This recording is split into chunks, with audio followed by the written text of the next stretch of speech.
votre podcast avec Moudon Magazine.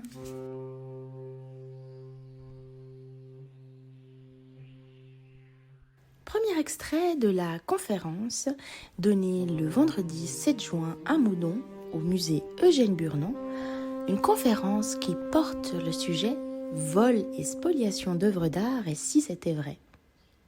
Organisée par Sarah Besson-Copotelli, directrice au musée Eugène Burnon, cette conférence a accueilli avec plaisir les mots du directeur de la chaire UNESCO en droit de l'art, Marc-André Renaud. À écouter attentivement.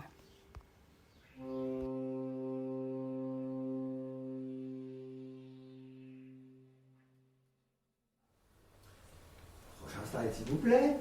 Deuxième façon d'obtenir la restitution, là on revient un peu plus près de chez nous, on va arriver à La Chaux-de-Fonds. Ce tableau de John Constable, La vallée de la Stour, eh bien ce tableau, il a fait l'objet d'une vente spoliatrice en France. Les Allemands occupent la France, etc. À Nice, dans les années 43, a lieu une vente spoliatrice de toute la collection d'une famille juive. Madame était décédée, de mort naturelle, mais n'empêche que les nazis, le commissariat aux affaires juives, met la main sur ces biens et en ordonne la vente.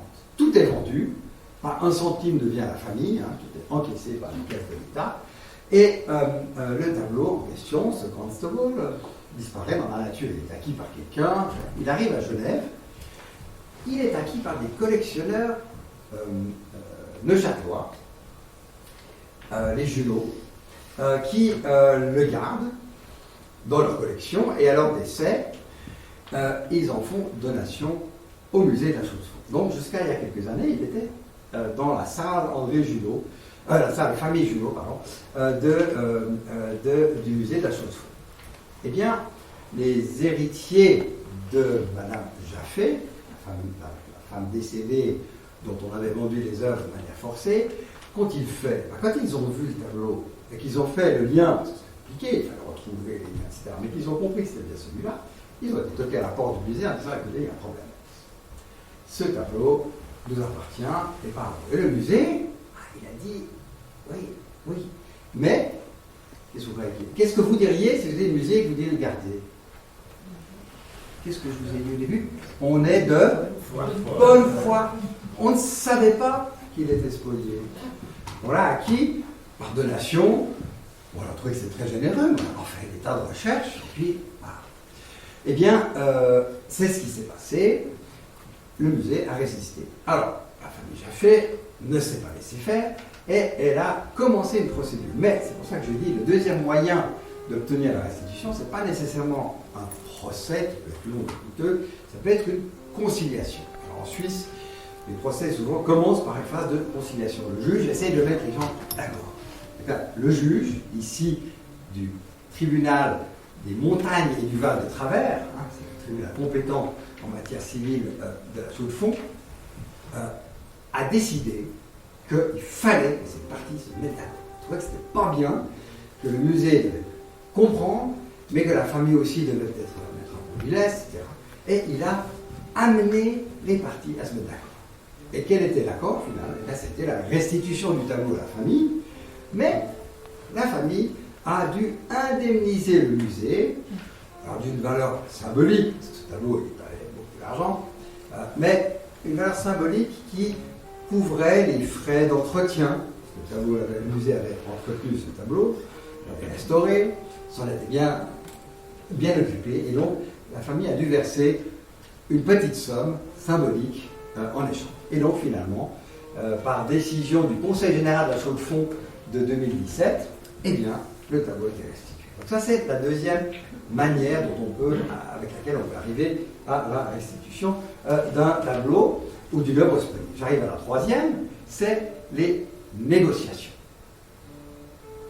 La négociation, eh bien, vous faites ça en dehors de tout litige. Vous vous rendez compte que vous avez été victime d'une spoliation, enfin, vous vous rendez compte qu'il y a quelqu'un qui a le tableau qui a appartenu à votre ancêtre et vous le réclamez. C'est le sujet ici de ce tableau de Egon Schiele, les tournesols. Très célèbre tableau dont on pensait, peut-être à l'image de Raphaël, qu'il avait disparu pendant la guerre. Il appartenait à une famille juive, et puis plus de nouvelles. Un beau jour, une avocate strasbourgeoise appelle la maison de vente Christie's pour lui dire, écoutez, j'ai un client, il prétend que dans sa maison, il y a un tableau de Schiele, les tournesols. La maison de vente, première réaction, alors ça, on m'en a fait d'autres, on raconte des histoires. Moi, je ne crois pas au Père Noël, ça ne m'intéresse pas. Il y a trop de gens qui croient que dans leur grenier, il y a un tableau célèbre. Ils y vont pas. L'avocate insiste. Finalement, le représentant de Christie's va sur place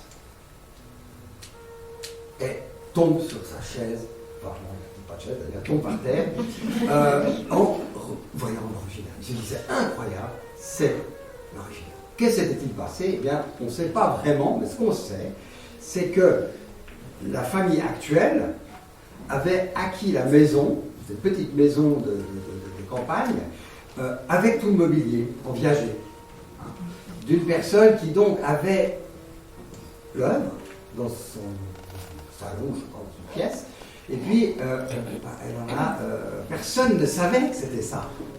Et donc, ces personnes qui étaient propriétaires de la maison et donc de l'œuvre, ils ne savaient pas qu'ils avaient une œuvre emblématique de Schiele, absolument exceptionnelle, dont on pensait qu'elle avait disparu pendant la guerre. Et alors là, prochain slide, encore un film, Le tableau volé, qui vient de sortir.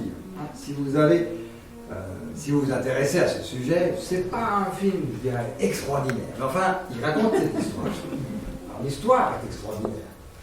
Il y a aussi quelques bons acteurs. Et là, vous voyez justement une image du film où la maison de vente, alors vous voyez, c'est pas Christie, c'est Scotty's. Il faut un peu respecter les noms des personnes, met en vente ce tableau. Mais ce que je voulais dire, c'est que finalement, dans la vraie histoire, les parties se sont mises d'accord. Le propriétaire de la maison, il a dit, moi, je ne veux rien avoir à faire avec ça. Si je ne veux pas avoir du sang sur les mains, je le rends tel quel à la famille. Magnifique geste, un jeune extraordinaire. Mais les héritiers de la famille Grünbaum, qui était la famille Spolier, n'ont pas voulu accepter ça. Ils lui ont dit, écoute, puisque tu es si désintéressé, nous te considérons comme un des héritiers. Donc tu auras une part, ils étaient 9, donc tu seras le 10e héritier, et donc tu auras un 10e du produit de la vente, qui s'est évidemment très bien passé. Et donc le gars qui était un travailleur dans une usine, eh bien, il a reçu un 10e de la valeur. Et vous voyez, donc là, il y a quand même des belles histoires qui finissent bien dans ce cas. Prochain slide. J'en termine avec le droit à ses limites. C'est un juriste qui le dit. On a souvent, dans ce domaine, des considérations beaucoup plus fondamentales que simplement juridiques, des considérations éthiques. On doit réfléchir à faire la bonne chose. Et alors, ce n'est pas la loi qui va nous dire exactement quelle est la bonne ou la bonne chose, ce sont les principes. Et dans le domaine des spoliations, vous avez un cadre qui a été fixé par Washington, par une réunion à Washington en 1998, on a adopté des principes de Washington. Alors, on quitte le pur droit pour aller vers ce qu'on appelle des solutions justes et équitables. Et justement, on encourage les parties, dans le cadre de litige, à trouver des solutions en dehors des tribunaux et en dehors du droit strict, parce que le droit, parfois, il n'est pas adapté à trouver des solutions. Et donc, on fait ça, et aussi on encourage la création de commissions qui visent à permettre à trouver ces solutions justes et équitables. Prochain et avant-dernier slide. Et bien voilà, ça fait 25 ans qu'il y a ces principes. Il y a toute une forme de jurisprudence, si j'ose dire, qui s'est créée. Les personnes qui ont été victimes de spoliation ont pu, ou leurs descendants surtout, obtenir jusqu'à un certain point justice. Voilà, typiquement le cas du constable de la Chaux-de-Fonds a permis, voilà, a été une sorte d'application de ces principes. Et puis, vous voyez qu'on a adopté aussi des best practices.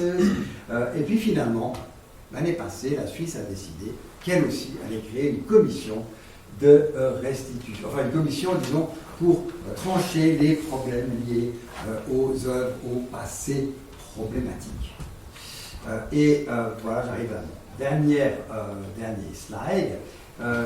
Qu'est-ce que ça veut dire passé problématique? Alors, bien sûr, c'est des œuvres spoliées, mais c'est aussi, on parle beaucoup aujourd'hui, les œuvres qui ont été prises à l'époque coloniale. Alors de nouveau, dans ce musée, aucun problème, hein, je vous rassure tout de suite. Ni œuvres spoliées, ni œuvres prises dans une période coloniale, mais évidemment c'est un grand problème, notamment pour les musées, style musée d'ethnographie. Là, oui. À Genève, au musée d'ethnographie, on a des objets qui ont été collectés. Alors, certes, on n'était pas nous-mêmes, la Suisse, une puissance coloniale, mais on a quand même ramené, parce qu'on avait des missionnaires, parce qu'on avait des scientifiques, des ethnologues, des chercheurs, on a ramené des choses qui n'ont probablement pas été acquises de manière tout à fait légitime. Et donc, tout ce courant, aujourd'hui, est vraiment très intéressant. Il y a aussi les restes humains. Là, je ne vais pas faire le sujet, parce qu'on a jusqu'à toute la nuit. Je crois que je préférerais quand même pas trop que j'ouvre les placards avec les squelettes dedans. Donc, on va s'arrêter là. Mais les restes humains, les universités, notamment à Genève, mais aussi à d'autres pays, d'autres villes, ont des restes qui ont été ramenés. En l'occurrence, à Genève, ce sont des squelettes pygmées qui ont été amenés chez nous, qui faisaient partie des collections anthropologiques de l'université et que l'on souhaite restituer. Après, il y a quoi les petits problèmes, c'est qu'il faut retrouver à qui on restitue. Ça, c'est tout un autre problème. Et c'est pour ça que je parle de mutants, en prenant le terme que Souleymane Bachir Diagne, qui est un chercheur et un philosophe africain, dit, parce que ces objets qui ont été pris il y a très longtemps, en Afrique. Ils ont vécu leur vie en Europe, enfin une partie de leur vie. Ils ont influencé les artistes, ils ont influencé Picasso, ils ont influencé Braque. Le surréalisme, en grande partie, s'est basé sur ces objets d'art africains. Et donc, est-ce qu'ils sont encore complètement africains, ou est-ce qu'ils sont une sorte de mélange? Bon, voilà. Et donc, ça pose des bonnes questions. Pour terminer, j'aimerais vous remercier de votre attention, remercier mon ancienne étudiante, dont j'espère qu'après tout ce qu'elle a dit de gentil sur moi, elle va encore continuer après cette conférence, bien sûr. Mais remercier Eugène Burnand, n'est-ce pas? Alors, ne regardez pas trop cette évolution, elle n'est pas du tout aussi belle que la réalité. Et puis, évidemment, remercier Matteo, qui a provoqué tout ça.